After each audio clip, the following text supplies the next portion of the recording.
आपने बहुत सारी रियल हॉरर स्टोरीज पढ़ी होंगी, लेकिन आज मैं जो स्टोरी आपको बताने जा रहा हूं वो भारत की सबसे डरावनी भूतिया कहानी है।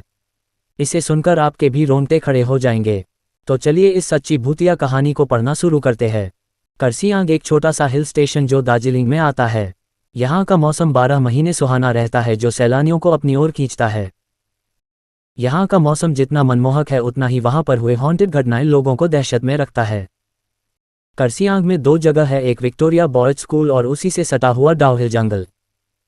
लोकल लोगों का कहना है कि स्कूल के बंद होने के बावजूद उसमें लड़कों के खेलने की, चलने की और भयानक चीखें सुनाई देती है। इसी के पास डाउहिल जंगल है जहां कई मर्डर हुए हैं और अननेचुरल डेथ हुई है जिसका कारण पता नहीं चल सका है। यहाँ पे सुसाइड की घटना भी बहुत होती है। ये जंगल अपने आप में कई राजों को सिमटे हुए है। ये जंगल इतना घना है कि दिन में भी आप रात अनुभव कर सकते हैं।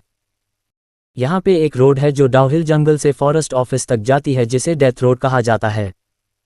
यहाँ पे कई लोगों ने एक लड़के का भूत देखा है जिसका सर नहीं है।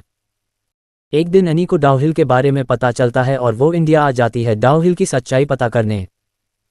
एनी हॉन्टेड जगहों पे जा जाकर उसके हॉन्टेड होने या न होने की सच्चाई कैमरे में कैद करके सोशल मीडिया पर डाला करती थी।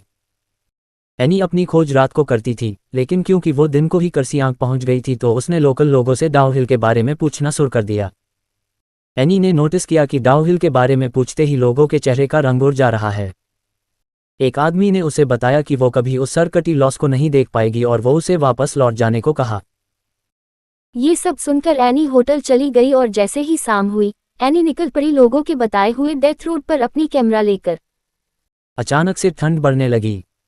एनी अपने कैमरे में उस जगह के बारे में बताते हुए आगे बढ़ रही थी कि उसका पैर किसी चीज से टकराए और वो गिर पड़ी। एनी को लगा वो शायद रास्ते में पड़ी हुई किसी लकड़ी या पत्थर से टकराई होगी। लेकिन वो जैसे ही उठकर पीछे मुड़ी तो उसने देखा उसके पैर किसी पत्थर से नहीं बल्कि किसी के पैर से टकराए हैं। और देखते ही देखते वो पैर जंगल के अंदर चली गई, जैसे कि किसी ने उसे खींच के जंगल के अंदर ले गया। एनी इतना तो समझ गई कि डाउहिल को हंटेड होने का जो टैग मिला है वो सच है।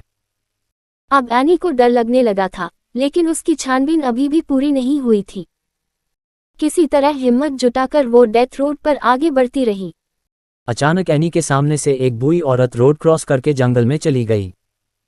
एनी भी चुपचाप बिना कोई आवाज किए उस औरत के पीछे चलने लगी।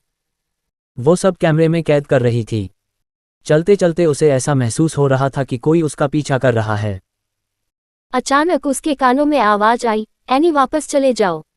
ये सुनते ही एनी के रोंगटे खड़े हो गए, लेकिन उसे तलाश थी उस सरकटे आदमी की। इसलिए उसने किसी तरह हिम्मत करके और थोड़ी दूर जाने का फैसला किया। थोड़ी दूर जाकर जब वो वापस मुड़ी तो उसने देखा जंगल में घने पेड़ों के बीच से दो लाल आंखें उसे देख रही है। ये देखकर एनी जोर से चिल्लाई और भागने लगी। भागते भागते उसके कानों में अजीब अजीब सी आवाजें गूंजने लगी। कभी किसी की रोने की आवाज तो कभी हंसने की। किसी तरह एनी उस डेथ रोड से बाहर निकल आए और होटल चली गई। इतना सब कुछ होने के बाद भी एनी को इस बात की तसल्ली थी कि उसने ये सब कुछ अपने कैमरे में कैद कर लिया है। उस रात एनी अपने कैमरे को टेबल पर रख कर सो गई। 1 घंटे बाद एनी को फिर से वही अजीब अजीब आवाज सुनाई देने लगी। जब उसने आंख खोली तो देखा वो सरकटा भूत उसके सामने खड़ा था और उसने हाथ में कैमरा पकड़ रखा था। देखते ही देखते कैमरे में आग लग गई और एनी के सामने ही कैमरा जल के राख हो गया। और तभी वो भूत एनी के सामने से गायब हो गया। ये सब देखकर एनी बेहोश हो गई। सुबह होटल वालों ने उसे उठाया। जब वो होटल वालों को पूरी बात बताई तो सबने उस पर विश्वास कर लिया, लेकिन जब ये बातें उसने सोशल मीडिया पर बताई तो किसी किसी ने उस पर विश्वास किया और किसी किसी ने इसे झूठी कहानी बताई। सच्चाई चाहे जो भी हो, लेकिन आज भी डाउहिल एक रहस्य है। हमें आशा है कि इस रियल हॉरर स्टोरी हिंदी को पढ़कर आपके भी रोंगटे खड़े हो गए होंगे। अगर कभी आप दार्जिलिंग घूमने जाओ तो डाउहिल जरूर जाना।